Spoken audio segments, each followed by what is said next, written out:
Hello students, I am Reena Gupta, chemistry faculty.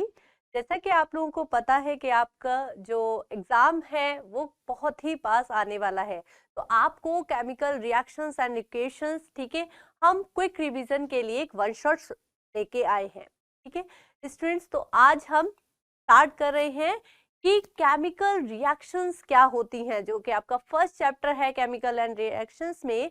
आपका सबसे पहला पॉइंट आता है कि व्हाट इज केमिकल रिएक्शन। तो स्टूडेंट, केमिकल रिएक्शन कुछ नहीं होता। क्या होता है बेटा कि उसमें जो ओल्डर बॉन्ड्स हैं वो क्या होते हैं, ब्रोकन डाउन होते हैं और new bonds with in a product form होते हैं। तो कैसे बेटा कि जैसे अगर मैं एक एग्जांपल लूं, N2 plus 3S2, it will give 2NH3. This is ammonia production. ठीक है, हेबर्स प्रोसेस है। जैसा कि आप लोग जानते हैं तो N2 क्या है बेटा, N ट्रिपल बॉन्ड N, और हाइड्रोजन क्या है, H सिंगल बॉन्ड H। अगर बच्चों मेरे ये बॉन्ड ब्रेक होंगे, ये बॉन्ड क्या होंगे, ब्रेक बॉन्ड। ब्रेक होंगे किस में बेटा, ये क्या है आपका रिएक्टेंट्स। तो रिएक्टेंट्स में क्या होंगे बेटा, बॉन्ड ब्रेक होते हैं, और ये जब बॉन्ड ब्रेक होके न्यू बॉन्ड फॉर्म होगा, दैट इज NH बॉन्ड। ठीक है, तो प्रोडक्ट में क्या होता है, बॉन्ड फॉर्म होते हैं। तो this is the chemical reaction कि ओल्डर बॉन्ड जो है वो ब्रेक हो विद इन अ रिएक्टेंट्स, और न्यू बॉन्ड जो है वो फॉर्म हो विद इन अ प्रोडक्ट। ठीक है, तो दिस इज केमिकल रिएक्शन। लेकिन आप पहचानोगे कैसे कि कोई केमिकल रिएक्शन हो रही है कि नहीं हो रही। तो कुछ ऑब्जर्वेशन की बात करते हैं बेटा। हम सबसे पहला ऑब्जर्वेशन आता है जो कि हमें हेल्प करेगा कि कोई रिएक्शन हो रही है या नहीं हो रही। जैसे चेंज इन कलर, आपने काफी एग्जांपल देखे हैं। लाइक अगर मैं देखूं कि PbNO3, that is the thermal decomposition, आपने रिएक्शन पढ़ी होगी कि PbNO3 का होल ट्वाइस, ये PbNO3 लेड नाइट्रेट कैसा सॉल्यूशन होता है, कलरलेस। कैसा रहता है बच्चों, कलरलेस।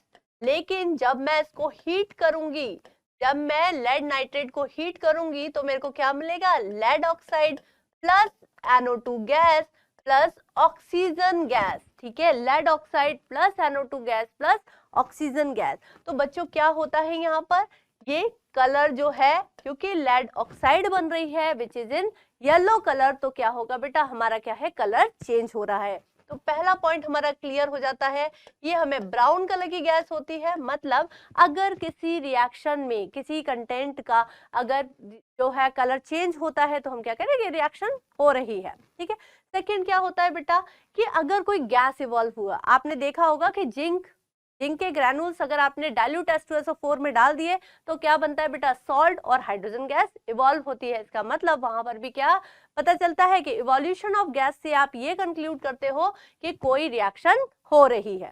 ठीक है, थर्ड आता है बच्चों, हो सकता है कोई PPT बन रहा हो इसी रिएक्शन में। देखिए यहाँ पे लेड ऑक्साइड का क्या हो रहा है बेटा, PPT फॉर्म होता है। PPT is nothing but it is a semi solid form. ठीक है, फोर्थ पॉइंट कैसे पता करोगे आप कि कोई रिएक्शन हो रही है, that is change in state. हो सकता है ये पहले थी कोई जैसे कोई लिक्विड होती है वो चेंज हो जाती है किसमें, गैस में। सॉलिड होती है वो किसमें चेंज हो जाती है, सॉल्यूशन में। तो इस तरह से हम चेंज इन स्टेट से भी पता कर सकते हैं कि कोई रिएक्शन आपकी हो रही है। फिर आता है टेम्परेचर चेंज। आपको पता है हमने दो टाइप की रिएक्शन पढ़ी है, एक्सोथर्मिक एंड एंडोथर्मिक। एक्सोथर्मिक मतलब जैसे मैं अगर आपको एग्जांपल बताऊं, एग्जांपल के थ्रू बताऊं कि quicklime that is calcium oxide में अगर हम वाटर डालेंगे, ठीक है, this reaction is very very important, इससे काफी क्वेश्चंस पूछे जाते हैं। When we add water in quicklime, ये क्या है बच्चों, quicklime. Quicklime is a common name, तो क्विकलाइम है, और यहाँ पे अगर इसमें आप वाटर डालते हो तो क्या हो जाएगा बेटा, this is slaked lime. Slaked lime भी बोलते हैं इसको, और हम इसको लाइम वाटर भी कहते हैं। तो इसकी बेटा रिएक्शन की क्या खासियत है कि जैसे ही आप कैल्शियम ऑक्साइड में वाटर डालोगे तो थोड़ा सा अगर आप बीकर को टच करके देखेंगे तो उसका थोड़ा सा राइज इन टेम्परेचर, ठीक है, थोड़ा टेम्परेचर बढ़ जाता है ड्यू टू एक्सोथर्मिक रिएक्शन, क्योंकि हीट इवॉल्व हो रही है। ठीक है, तो बेटा इससे आप पता कर लोगे कि कोई रिएक्शन हो रही है। चलिए अब बात करते हैं बच्चों इसकी जो नेक्स्ट आता है आपका balancing of chemical reaction. Balancing क्यों करनी होती है बच्चों, हमें अगर कभी पूछा जाए, क्योंकि law of conservation of mass को फुलफिल करने के लिए हमें बैलेंसिंग ऑफ केमिकल रिएक्शन जरूरी है। तो बैलेंसिंग के लिए बेटा मैंने आपको एक फंडा बताती हूँ कि सबसे पहले आप क्या करेंगे, मेटल को बैलेंस करेंगे। मेटल कौन कौन सी होती हैं, ध्यान रखिए जितने भी आपने कैटायंस पढ़े हैं, ठीक है, calcium, sodium, magnesium, these all are metals, ठीक है, या फिर आयरन, जिंक, कॉपर, एल्यूमिनियम, तो ये सारी क्या होती है, मेटल। तो पहले मेटल को बैलेंस करेंगे, देन आप बैलेंस करेंगे नॉन मेटल को, फिर आप स्विच करेंगे किस पर, ऑक्सीजन की बैलेंसिंग करेंगे, आफ्टर दैट आप बैलेंस करेंगे हाइड्रोजन को। तो बेटा हमारी जैसे फर्स्ट रिएक्शन है जिसमें आयरन की रिएक्शन किससे हो रही है, दिस इज स्टीम। आयरन इतना रिएक्टिव नहीं होता बेटा, इसलिए हमें नॉर्मल वाटर से वो रिएक्ट नहीं करेगा। वो किस फॉर्म में करेगा, अगर वाटर वेपर फेज में है, मतलब गैसियस में है, ठीक है। तो ये बनता है बेटा फेरसोफेरिक ऑक्साइड। अब इसको बैलेंस करने के लिए आप देखेंगे कि आयरन के लेफ्ट हैंड साइड कितने एटम है बेटा, 1, और इस साइड कितने हैं, 3, ठीक है। तो सबसे पहले हमें जैसे बताया है मैंने एक ट्रिक में कि मेटल को बैलेंस करते हैं, तो मेटल को हमने बैलेंस कर दिया, लेफ्ट हैंड साइड मैंने 3 ऐड कर दिए। अब मेरे आयरन के एटम्स बैलेंस हो गए। नेक्स्ट टर्न किसका आता है बेटा, ऑक्सीजन का। अगर मैं यहाँ पे देखूंगी कि 4 ऑक्सीजन है, यहाँ पे 1 ऑक्सीजन है, तो अगर मैं यहाँ पर 4 ऐड कर देती हूँ ऑक्सीजन को बैलेंस करने के लिए, तो मेरी अब ऑक्सीजन भी बैलेंस हो गई। लेकिन कौन रह गया, नेक्स्ट कौन आ जाता है, हाइड्रोजन। तो हाइड्रोजन को बैलेंस करने के लिए यहाँ पे 2 है, और यहाँ पे कितने हैं बेटा, 8, 4 into 2 दैट इज 8। यहाँ पर मेरी ये रिएक्शन क्या हो गई, बैलेंस रिएक्शन बन गई। दिस इज बैलेंस रिएक्शन मतलब जितने एटम्स लेफ्ट हैंड साइड है किसी एलिमेंट के, उतने ही राइट हैंड साइड होने चाहिए, तभी बेटा वो बैलेंस रिएक्शन कहलाएगी। अब बात करते हैं नेक्स्ट रिएक्शन की, ठीक है। तो यहाँ पे बेटा आपको दिख रहा है कि नाइट्रोजन और हाइड्रोजन के अलावा और कोई नहीं है। तो नाइट्रोजन, क्योंकि हाइड्रोजन को तो हमें ऑक्सीजन के भी बाद बैलेंस करना है, मतलब नाइट्रोजन को बैलेंस करने के लिए यहाँ पे देखिए 2 नाइट्रोजन है, यहाँ पे कितने हैं, 1, तो यहाँ पे हम क्या कर देंगे, नाउ नाइट्रोजन इज बैलेंस। अब बेटा क्योंकि बचा कौन, हाइड्रोजन, तो हाइड्रोजन के यहाँ पे करते ही यहाँ पे कितना हो गया बेटा, 6, यहाँ पर हो गया आपका 6। This is balance chemical reaction. अब ये क्या हो गई बेटा, बैलेंस। जो आपके 10th में है वो आपकी हिट एंड ट्रायल मेथड है, ठीक है। तो उसको इसी तरह से करिए, आपकी reaction, most of the reaction balance हो जाएंगे, ठीक है। नेक्स्ट आता है आपकी ये रिएक्शन, ठीक है। यहाँ पर देखिए क्या मेटल है, yes iron is a metal, तो ये बैलेंस है। दूसरी मेटल भी दिख रही है आपको, सोडियम भी बैलेंस है, ठीक है। तो हम किस पे जाएंगे फिर, नॉन मेटल पर। तो नॉन मेटल यहाँ पर क्लोरीन है, अदर देन ऑक्सीजन और हाइड्रोजन के। तो यहाँ पर क्या कर दिया बेटा, हमने 3NaCl से क्लोरीन को बैलेंस कर दिया। इसके लगाते ही क्या मेरी सोडियम अनबैलेंस हो गई, यस यहाँ पे 3 सोडियम हो गए। अब मेरी यहाँ पर भी मैंने 3 सोडियम ऐड कर दिया।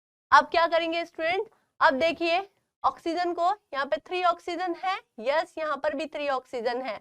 अगर मैं हाइड्रोजन को देखूंगी 3 हाइड्रोजन, तो यहाँ पर भी 3 हाइड्रोजन, मतलब ये रिएक्शन क्या हो गई आपकी, बैलेंस, ठीक है।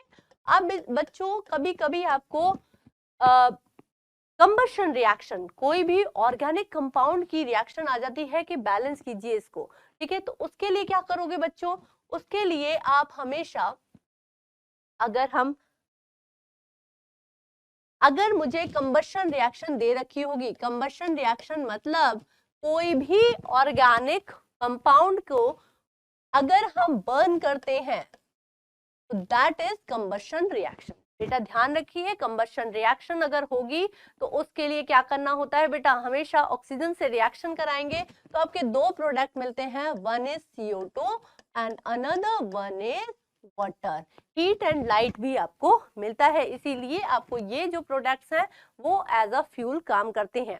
तो इसको बैलेंस करने के लिए बच्चों ध्यान रखिए, अगर कंबशन रिएक्शन आती है आपको, तो सबसे पहले आपको कार्बन को बैलेंस करना है, कार्बन के बाद आपको हाइड्रोजन को बैलेंस करना है, देन आपको लास्ट में ऑक्सीजन को करना है। ये आप रूल अगर फॉलो करते हैं तो आपकी हर कंबशन रिएक्शन जो है वो बैलेंस हो जाएगी। ठीक है, जैसे मैं यहाँ पर 1 है, कार्बन तो बैलेंस है बेटा, 1 और 1। हाइड्रोजन देखिए, हाइड्रोजन 4 है, यहाँ पर 2 है, तो मैंने ये 2 से हाइड्रोजन भी बैलेंस कर दी। अगर मैं देखती हूँ ऑक्सीजन और इसको बैलेंस करते हैं, कितने हो गए 2 और 2 और 2 4, तो क्या मैं यहाँ पर ऑक्सीजन के लिए 2 लिख सकती हूँ? Yes, now this reaction is balance chemical reaction. Other ले लीजिए, और कोई हाइड्रोकार्बन ले लीजिए, आप प्रोपेन ले लीजिए, प्रोपेन को आप हीट करते हैं, ठीक है, इन प्रेजेंस ऑफ ऑक्सीजन, वही फॉलो कीजिए, क्या बनेगा बच्चों? CO2 plus water. ठीक है, अब अगर यहाँ पे कितने हैं लेफ्ट हैंड साइड? 3 कार्बन है, 3 कार्बन बैलेंस हो गए। ठीक है, हाइड्रोजन कितने हैं बेटा? 8, यहाँ पर कितनी है? 2, अब मेरी हाइड्रोजन बैलेंस हो गई। ऑक्सीजन को देखिए, 3 2 6, 6 और 4 10, मतलब अगर मैं यहाँ पर 5 ऐड कर देती हूँ तो मेरी ये रिएक्शन क्या होगी? बैलेंस हो जाएगी। स्टूडेंट कभी कभी ऐसा भी होता है कि आपको डायरेक्ट रिएक्शन ना देके वो वर्ड इक्वेशन देती है। वर्ड इक्वेशन मीन जैसे आपसे बोला जाए कि magnesium nitride, magnesium nitride is react with water. ठीक है, तो क्या बनेगा बेटा? Magnesium hydroxide is form, magnesium hydroxide is form and ammonia gas is evolved, and ammonia gas is evolved। ठीक है, ये आपकी वर्ड इक्वेशन होगी, अमोनिया गैस लिखा होगा, मैंने डायरेक्ट आपको उसका फॉर्मूला लिख दिया है। ठीक है, तो मैग्नीशियम नाइट्राइड होती है बेटा Mg3N2। नाइट्राइड आयन होता है जब N पर -3 चार्ज होता है, तो this is the formula of magnesium nitride. When it react with water, मैंने बेटा आपको इजी फॉर्म बताया है कि Mg+2 में तोड़ लीजिए और N-3, और वाटर को कैसे ब्रेक करेंगे? H+ और OH-, पॉजिटिव को नेगेटिव से, नेगेटिव को पॉजिटिव से, तो आपका जो प्रोडक्ट बनेगा that is magnesium hydroxide and ammonia gas. चलिए, तो अब आपको इसको बैलेंस करना है, तो 3 मैग्नीशियम, यहाँ पर कितना है? 1 मैग्नीशियम, तो हम क्या कर देंगे? 3 magnesium. Now this reaction, this magnesium is balance, left hand side and right hand side आपके बराबर हो गए। अब किस पे बेटा स्विच करते हैं हम? नॉन मेटल पर, other than oxygen and hydrogen को, तो यहाँ पर क्या हो जाएगा बेटा? हमने इसको भी बैलेंस कर दिया। ठीक है, अब हमारा नेक्स्ट आता है ऑक्सीजन। ऑक्सीजन कितने हो गए? 2 3 6, 6 हो गए, और यहाँ पे कितने हैं? 1 ऑक्सीजन है, तो यहाँ पर 6 ऑक्सीजन भी बैलेंस हो गए।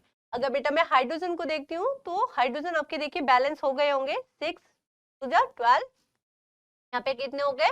6, और यहाँ पर भी हो गए 6, मतलब दिस रिएक्शन इज बैलेंस। तो बैलेंसिंग में बेटा आपको हो सकता है वो डायरेक्ट इक्वेशन दे दे, या फिर वो क्या करे, वो आपको वर्ड इक्वेशन देगा, जिसकी वजह से आपको फॉर्मूले लिखने होंगे और फिर आपको उसको बैलेंस करना होगा। तो स्टूडेंट अब हम बताते हैं आपको टाइप्स ऑफ केमिकल रिएक्शन से एक क्वेश्चन जरूर आता है। ठीक है, जिसमें फर्स्ट रिएक्शन आती है आपकी कॉम्बिनेशन रिएक्शन। जैसे नाम से ही पता चल रहा है कि व्हेन 2 एलिमेंट्स, जब 2 एलिमेंट्स कंबाइन कर दें, 2 एलिमेंट्स कंबाइन कर दें और 2 कंपाउंड्स कंबाइन कर जाए, या फिर और 1 एलिमेंट और 1 कंपाउंड कंबाइन करें। ठीक है स्टूडेंट, तो जब 2 एलिमेंट या 2 कंपाउंड कंबाइन करके, या 1 एलिमेंट और 1 कंपाउंड कंबाइन करके जब एक सिंगल सब्सटेंस देते हैं तो उसे कहते हैं हम कॉम्बिनेशन रिएक्शन। तो बेटा आपको ये देके, ये एग्जांपल देके पूछ सकता है कि ये कॉम्बिनेशन रिएक्शन है कि नहीं, तो आप उसमें क्या करेंगे, देख लेंगे कि अगर 2 सब्सटेंस से कंबाइन होके एक सिंगल सब्सटेंस बन रहा होगा तो that is combination reaction.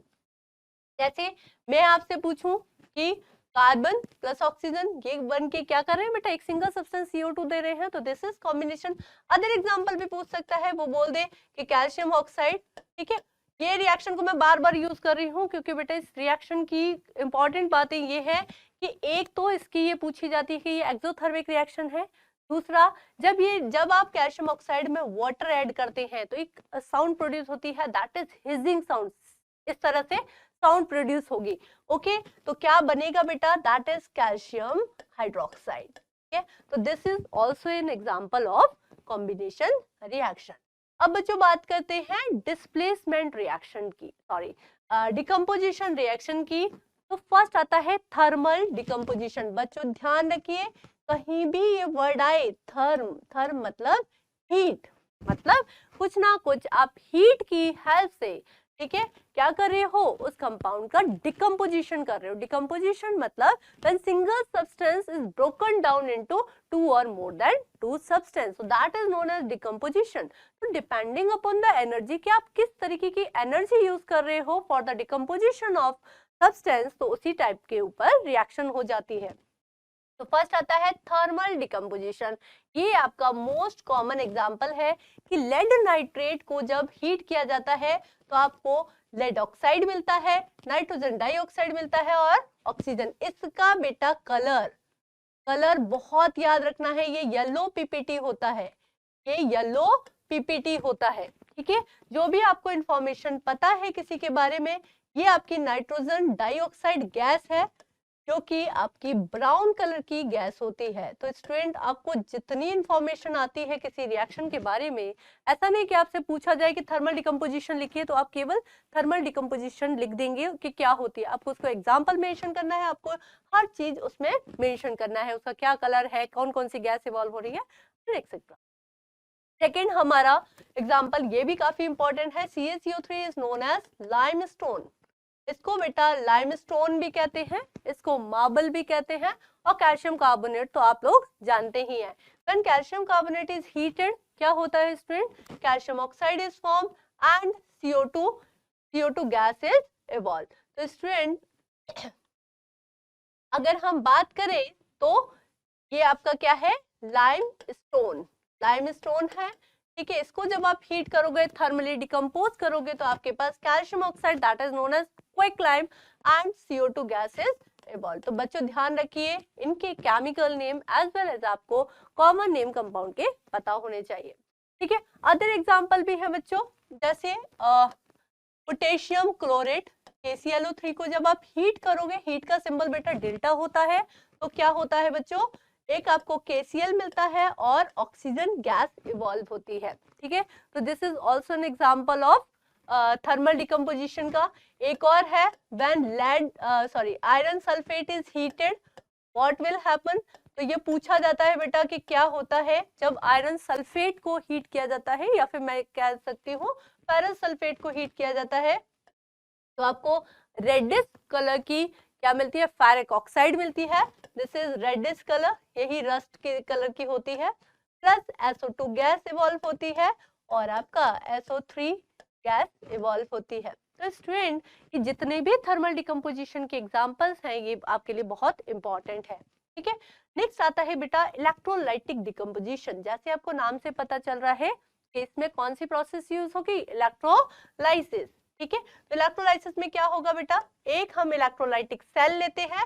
Electrolytic cell मतलब एक आपका कैथोड और एक आपका एनोड, ठीक है। तो हम इसमें क्या कराएंगे, डिकम्पोजिशन कराएंगे। सपोज NaCl को अगर मैं इलेक्ट्रिसिटी प्रोवाइड कराती हूँ, इलेक्ट्रिसिटी की हेल्प से ब्रेक डाउन कराऊंगी, तो बच्चों आपके दिमाग में आएगा क्या कि Na+ और Cl- में टूटेगा, ठीक है। तो Na+ किसकी साइड जाएगा, जो आपका नेगेटिव टर्मिनल है, और जो जो एनाइन है वो किस साइड जाएगा बेटा, पॉजिटिव टर्मिनल की साइड, ठीक है। तो Na+, जब Na+ आपका, यहाँ पे मैं बता दे रही हूँ अलग से, Na+ जब जाएगा तो ये कैथोड पर Na में कन्वर्ट हो जाता है। ये रिएक्शन किस पे होगी, कैथोड, ये आपके इलेक्ट्रोड हैं, ठीक है। और अगर Cl- जाएगा, ये एनोड पर जाके Cl2 गैस में कन्वर्ट हो जाता है। तो स्टूडेंट अगर मैं बात करूं इलेक्ट्रोलाइटिक डिकम्पोजिशन की, तो आपसे वो प्रोडक्ट पूछ सकता है कि Na गैस मिलेगी आपको कैथोड पर और Cl2 गैस मिलेगी किस पर, एनोड पर। तो बेटा आपको ये वाली रिएक्शन भी आपको याद रखनी है, ठीक है। तो इलेक्ट्रोलाइटिक डिकम्पोजिशन, कभी कभी वाटर का भी पूछा आता है। ध्यान रखिए वाटर का जब डिकम्पोजिशन करेंगे आप, H2O का जब आप डिकम्पोजिशन करेंगे तो क्या मिलेगा बेटा आपको, आप बोलोगे मैम ये तो आयन में टूटेगा, यस बट ऑब्वियस, ठीक है। तो ये H प्लस और OH माइनस में ये ब्रेक होता है, H प्लस कन्वर्ट हो जाता है कैथोड पर। ध्यान रखिए जो भी कैटायन होगा, कैटायन कन्वर्ट होगा किसमें बेटा, कैथोड पर जाएगा, और एनायन किस पे जाएगा, आपका एनोड पर जाएगा। तो ये OH minus converted into O2 gas, whereas H plus converted into H2 gas. तो H2 गैस मिलती है आपको एट कैथोड, ठीक है, एट कैथोड, और आपका जो ऑक्सीजन गैस है वो मिलेगी आपको किस पर, एनोड। ओके स्टूडेंट, तो यहाँ पर आपसे कभी कभी ये पूछ सकता है ये आपको मिली कैथोड पर, ये मिली एनोड, ठीक है, तो ध्यान रखिए। चलिए फोटो डिकम्पोजिशन रिएक्शन नेक्स्ट आ जाता है आपको। फोटो डिकम्पोजिशन रिएक्शन, जैसे नाम से पता चल रहा है कहीं भी फोटो वर्ड आए इट्स परटेनिंग टू सनलाइट, मतलब आपने कुछ चीज रख दी सनलाइट की प्रेजेंस में, जैसे आपको AgCl रख दिया, AgCl सनलाइट में रखा, तो बेटा ये किसमें डिकम्पोज होगा, एक सिल्वर में Ag और प्लस Cl2 गैस। सिमिलरली आपका दूसरा एग्जांपल, इसमें आप AgBr भी रख सकते हो, जैसे यहाँ पे ये AgCl आपका व्हाइट पीपीटी होता है, AgBr होता है येलो पीपीटी, ठीक है, येलो पीपीटी, ठीक है। अब अगर आप इसको सनलाइट से एक्सपोज करोगे तो बेटा क्या होगा, आपको Ag मिलेगा which is green colour and Br2 liquid मिल जाएगा, ठीक है। तो ये आपका हो गया ग्रे कलर का। तो ये आपसे डायरेक्ट ना पूछ के वो आपसे ये पूछ लेता कि एक कंपाउंड है जिसे आप सनलाइट में एक्सपोज करा रहे हो तो क्या होगा, ठीक है। तो क्वेश्चन किसी भी तरह से पूछ सकते हैं बेटा। अब आ जाता है आपका नेक्स्ट टाइप की रिएक्शन जो है वो है आपकी डिस्प्लेसमेंट रिएक्शन। डिस्प्लेसमेंट रिएक्शन के लिए आपको रिएक्टिविटी सीरीज लर्न होनी चाहिए, ठीक है, जो कि आपकी एनसीईआरटी में दे रखी है, उसे आप लर्न करेंगे।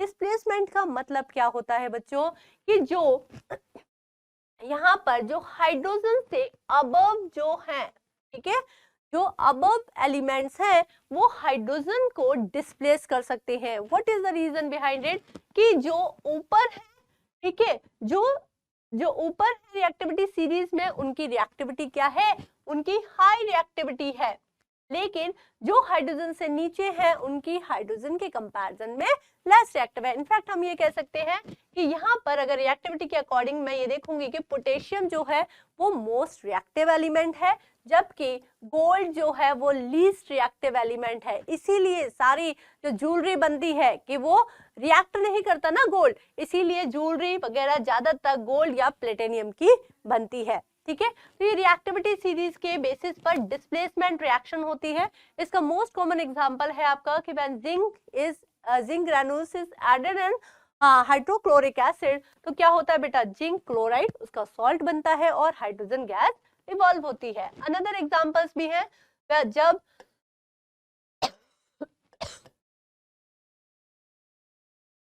AgNO3 को, अगर हमने AgNO3 के सॉल्यूशन को, ठीक है, कॉपर, अगर हमने कॉपर डाल देते हैं तो क्या होगा, देखिए बेटा कॉपर आपका ये रहा और Ag आपका ये रहा। तो इसमें बेटा क्या होता है कि जो मोर रिएक्टिव है, जैसे अगर मैं जिंक की बात करूं तो जिंक की जो रिएक्टिविटी है वो हाइड्रोजन से ज्यादा है, तो जिंक क्या करेगा, जिंक इसको हाइड्रोजन को उसके एसिड से डिस्प्लेस कर देगा। This is the meaning of displacement reaction. Similarly अगर आप देखो बच्चों यहाँ पे copper is more reactive than silver, तो क्या होगा बेटा, कॉपर उसे डिस्प्लेस कर देगा सिल्वर को फ्रॉम इट्स सॉल्ट, ठीक है। तो क्या बन जाएगा बेटा, CuNO3 का whole twice that is copper nitrate, और आपको Ag सिल्वर मिल जाएगा, ठीक है।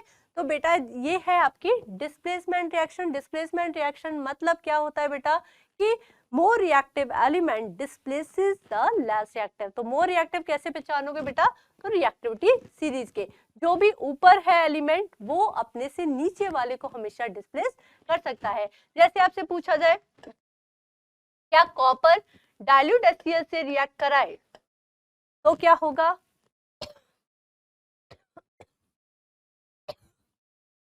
तो बेटा कॉपर जो है वो डाइल्यूट HCl से अगर हम रिएक्ट कराएंगे तो copper can not displace hydrogen from its acid. क्यों, क्योंकि देख रहे हो बेटा कॉपर, आपका ये कॉपर यहाँ पर है, हाइड्रोजन से नीचे है, मतलब कॉपर जो है वो लेस रिएक्टिव है देन हाइड्रोजन, वो डिस्प्लेस नहीं करेगा।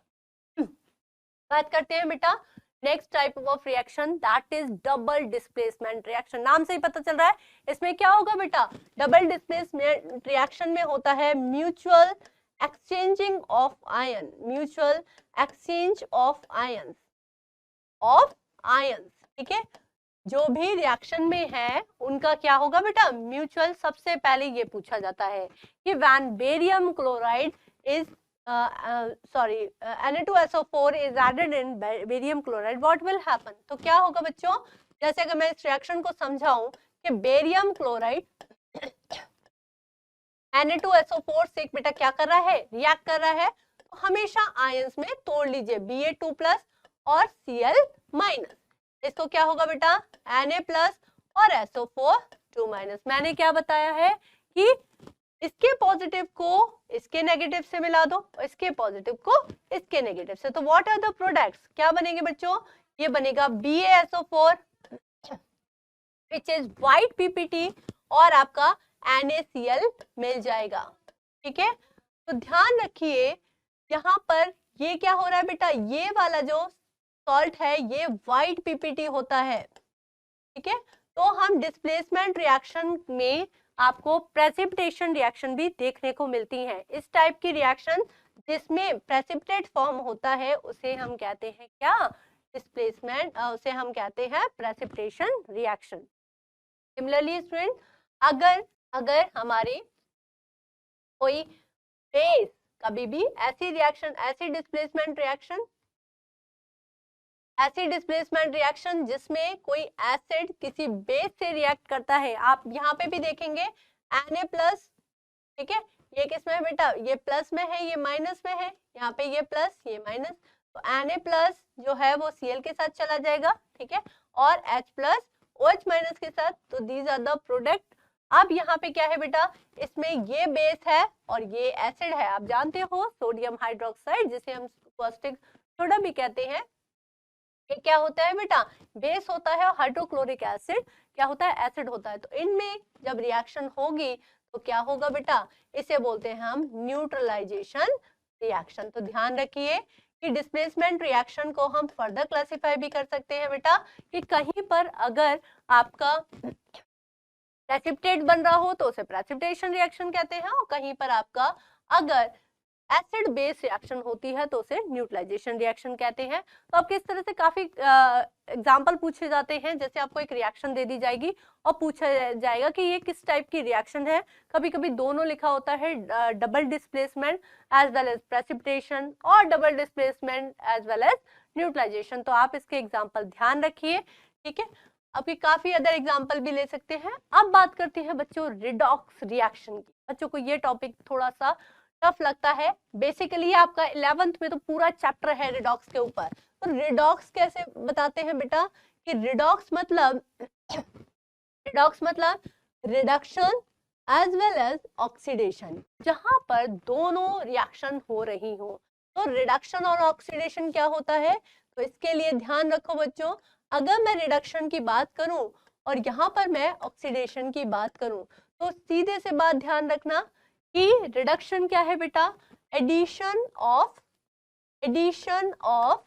हाइड्रोजन का एडिशन जो है वो रिडक्शन होता है, या फिर रिमूवल ऑफ ऑक्सीजन, अगर कहीं से ऑक्सीजन रिमूव हो रही है तो उसे हम रिडक्शन कहते हैं। मतलब दोनों डेफिनेशन है कि या तो एडिशन ऑफ हाइड्रोजन हो या रिमूवल ऑफ ऑक्सीजन हो, तो उसे हम रिडक्शन कहते हैं। यहाँ पर क्या होता है बेटा, एडिशन ऑफ, इसके जस्ट अपोजिट है एडिशन ऑफ ऑक्सीजन एंड और removal of hydrogen, removal of hydrogen. ठीक है, तो ये हो गया बेटा आपका एग्जाम्पल कि सॉरी ये हो गया आपका डेफिनेशन कि रिडक्शन क्या है और ऑक्सीडेशन क्या है। जैसे आपका अगर मैं कॉपर की रिएक्शन वाटर से कराती हूँ, ठीक है, तो क्या होगा बच्चों, एक तो आपका CuO बन जाएगा, ठीक है, और आपका हाइड्रोजन गैस इवॉल्व हो जाएगी। अगर मैं CuO की रिएक्शन फिर से कराती हूँ बेटा किससे, अगर मैं इसकी रिएक्शन फिर से वो हाइड्रोजन से कराऊंगी तो क्या मिल जाएगा मुझे, कॉपर प्लस H2O। इसका मतलब यहाँ पे क्या हो रहा है बेटा, कॉपर जो है वो ऐड हो रहा है, यहाँ पर ऑक्सीजन क्या हो रही है, ऐड हो रही है, तो इसको क्या बोलेंगे हम, this process is oxidation, this process is oxidation. Similarly अगर मैं यहाँ पर देखूं, अगर मैं यहाँ पर देखूं कि वाटर से जो है वो ऑक्सीजन रिमूव हो रही है, अगर मैं देखूं, अगर मैं वाटर से देखूं कि वाटर से ऑक्सीजन रिमूव हो रही है तो उसे कहेंगे बेटा हम क्या, दिस प्रोसेस इज रिडक्शन।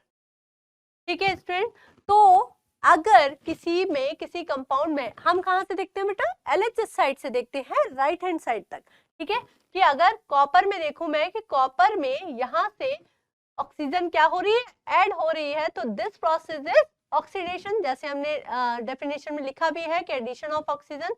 और यहाँ पे देखो अगर मैं वाटर में से ऑक्सीजन रिमूव हो रही है तो हमने क्या बोला है कि removal of oxygen is reduction. ठीक है, तो हम इसके एग्जाम्पल जो आपकी एनसीईआरटी में ये कॉपर वाला ही दे रखा है तो इसको आप अच्छे से कर लेंगे। इसका मतलब पहले आप डेफिनेशन पढ़ेंगे फिर उसके एग्जाम्पल कर लेंगे। ठीक है, अब बात करते हैं बेटा कोरोजन की। कोरोजन जो जनरली आपके फर्स्ट चैप्टर से डिलीट कर दिया गया है, लेकिन अल्टीमेटली वो आपको पढ़ना ही है क्योंकि वो थर्ड चैप्टर में दे रखा है। तो हम यहाँ पर भी इसे कवर कर लेते हैं कि कोरोजन क्या होता है बेटा, कि जब कोई भी मेटल किसी सब्सटेंस से, जो भी इसके सराउंडिंग में कोई भी सब्सटेंस है, आइदर मॉइस्चर आइदर एसिड्स, तो उनसे अगर वो रिएक्ट करके कोरोड हो जाए, मतलब उसकी जो उसकी रिएक्टिविटी है वो भी कम हो जाए, वो डिग्रेड कंडीशन में आ जाए, दैट इज कोरोजन। तो कोरोजन बेटा काफी सारी मेटल्स का हो सकता है, जैसे मैंने आपको पिक्चर भी दिखा रखी है एक, इसमें क्या है, आयरन का जो हो रहा है वो कोरोजन हो रहा है। आयरन के कोरोजन को, अगर आयरन का कोरोजन होता है तो उसे हम रस्टिंग कहते हैं। ठीक है, तो बेसिकली क्या होता है बेटा, रस्टिंग मतलब iron when react with water, ठीक है, और ऑक्सीजन, ठीक है, तो मॉइस्चर वगैरह से, अगर बेसिकली हम इसे मॉइस्चर बोल देंगे, और भी जो गैसेस होती हैं अगर उनसे रिएक्ट करता है तो आयरन क्या करेगा बेटा, Fe2O3 डॉट X(H2O), ये वाटर मॉलिक्यूल्स कितना भी वाटर ऑफ क्रिस्टलाइजेशन हो सकता है इसमें, डॉट X, यही होता है बेटा रस्ट। और मैं आपको पहले भी बता चुकी हूँ कि Fe2O3 इज रस्टिंग कलर, मतलब रेडिश ब्राउन कलर होता है इसका, रेडिश ब्राउन कलर होता है। कभी कभी आपको पूछा भी जाता है कि what is the formula of rust, ये कुछ नहीं है बेटा, फेरिक ऑक्साइड। ठीक है, हाइड्रेटेड फेरिक ऑक्साइड को ही हम रस्ट कहते हैं। तो आयरन के कोरोजन को कहते हैं हम रस्टिंग। अदर कोरोजन कौन से होते हैं मैम, कि अगर सिल्वर का कोरोजन होता है, ठीक है, सिल्वर जो है कोरोड होकर वो silver sulphide that is black in colour, ये आपसे पूछा जाता है। ठीक है, सिल्वर सल्फाइड कोरोड होके ब्लैक कलर की सिल्वर सल्फाइड बना देती है। कॉपर का जो होता है, आपने घर में भी देखा होगा बेटा कि कॉपर का अगर आपके पास कोई कंटेनर हो, कोई आपके पास यूटेंसिल हो, तो अगर वो कॉपर अगर कोरोड होगा तो वो किस कलर की बेटा, ग्रीन कलर का कोरोजन होता है उसका। ठीक है, तो क्या कंपाउंड होता है बेटा, CO3 डॉट CuOH का होल ट्वाइस, इसको बोलते हैं बच्चों basic copper carbonate which is green in colour. तो कॉपर का जो कोरोजन होगा वो ग्रीन कलर का होगा, जबकि सिल्वर का जो कोरोजन होगा वो ब्लैक कलर का होता है। और आयरन का तो आपको पता ही है, दैट इज रस्टिंग। तो इसमें कोरोजन के आपसे पूछे जा सकते हैं प्रिवेंशन मेथड, तो प्रिवेंशन को आप लर्न कर लीजिए। प्रिवेंशन मतलब कि आप उस तरह से कैसे रोक सकते हो, तो दैट इज गैल्वेनाइजेशन भी एक प्रोसेस होती है जिसमें जिंक की प्लेटिंग करते हैं, ठीक है। और आपको एनोडाइजिंग एक मेथड है, और क्या करेंगे आप ठीक है। तो ये आपके कोरोजन के प्रिवेंशन मेथड भी आप याद रखेंगे। अब बात करते हैं बेटा नेक्स्ट जो है दैट इज रेंसिडिटी। रेंसिडिटी का मतलब कि अगर जैसे आपने घर में भी देखा होगा कि आपके यहाँ मठरी वगैरह बनती है, और जब बरसात का सीजन होता है तो उसमें से एक फॉल सी स्मेल आती रहती है, ठीक है, तो उसको खाने का भी मन नहीं करता, तो that is due to rancid. Rancid मतलब क्या होता है, that is oxidation of fats and oil. Oxidation, जो भी आपके चिप्स हुए या मठरी हुई जो ऑयल से बने होते हैं उनका क्या हो जाए, ऑक्सीडाइज हो जाए वो, तो उसी को कहते हैं हम रेंसिडिटी। तो मैम इसके लिए हम करेंगे क्या कि इसके लिए जैसे आपने देखा है कि लेज वगैरह इनमें तो नहीं होता ऐसा, ये चाहे कितने भी पुराने हो जाए, चाहे ये 1 साल पुराने हो, लेकिन आप खाते हो तो भी आपको वही टेस्ट आता है। लेकिन अगर हम घर में ऐसा करते हैं तो बेटा घर की जो चिप्स वगैरह होती हैं उसमें एक अजीब सी एक फॉल सी स्मेल आती है। क्यों होता है बेटा, क्योंकि इसके अंदर आपके नाइट्रोजन गैस वो लोग फिल कर देते हैं। नाइट्रोजन गैस क्या करती है बेटा, वो उसका ऑक्सीडेशन जो है वो इनर्ट गैस होती है। पहली बात तो वो रिएक्ट नहीं करेगी उनके फैट और ऑयल से, और दूसरी बात वो उसको प्रिवेंट कर देगी from the oxidation. Other chemicals भी यूज करते हैं हम, ठीक है, जो कि क्या होते हैं बेटा, एंटीऑक्सीडेंट्स, ठीक है। अगर आपसे पूछा जाए कि रेंसिडिटी को रोकने के लिए आप क्या करेंगे, कुछ केमिकल्स यूज करेंगे विच आर एंटीऑक्सीडेंट। एंटी मतलब जो उसको प्रिवेंट करें ऑक्सीडेशन को, ठीक है स्टूडेंट। तो थोड़ा बहुत आपसे कभी रेंसिडिटी और कोरोजन के बारे में पूछा जाएगा। Thank you students. ये इस तरह से आपका ये chemical reactions and equation chapter complete होता है, ठीक है।